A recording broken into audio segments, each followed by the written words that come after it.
In tonight's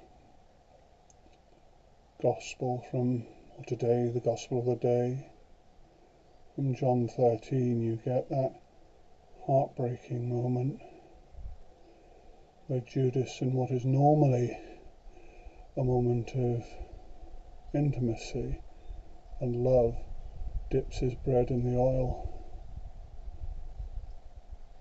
and then by that identifies himself as the traitor, the one that will betray Jesus.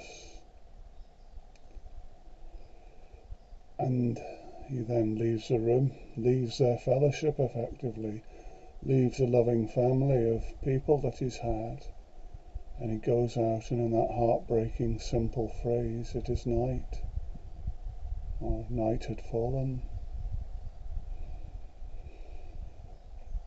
Jesus then cries out from the deeps of his heart and his pain and his anguish that God is glorified in this suffering, in these hours, in these days before his passion.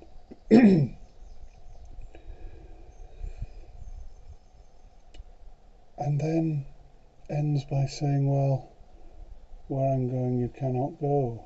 And then Peter questions us, saying, what do you mean? You know perfectly well that I will follow you.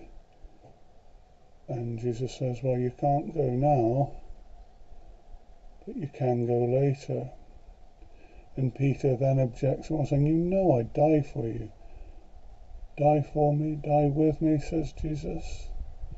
No, I tell you, before the cock crows at dawn, you will have denied me 3 times. And Peter's self-image, everything he's based his sense of belonging on in the group, and maybe even a little bit of egotism, is shattered at that moment. And still more deeply when Jesus is proved utterly right. And the following morning, Peter goes out after denying Jesus 3 times and weeps bitterly.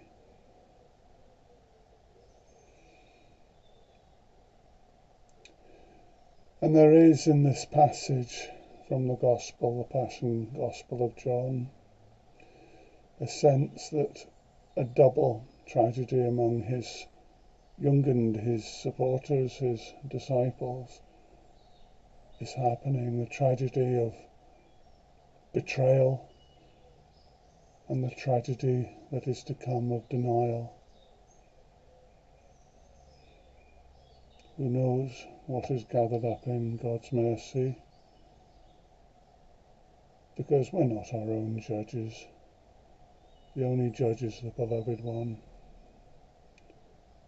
And the only judge of us is mercy, which is why Jesus talks so passionately in Matthew 25 about, us.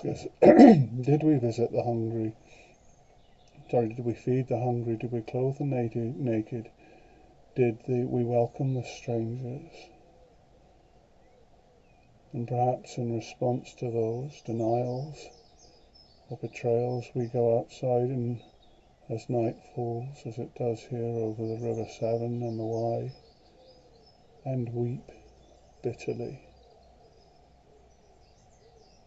And all we can do in the face of such mercy and love is to offer that weeping to the Christ who loves us.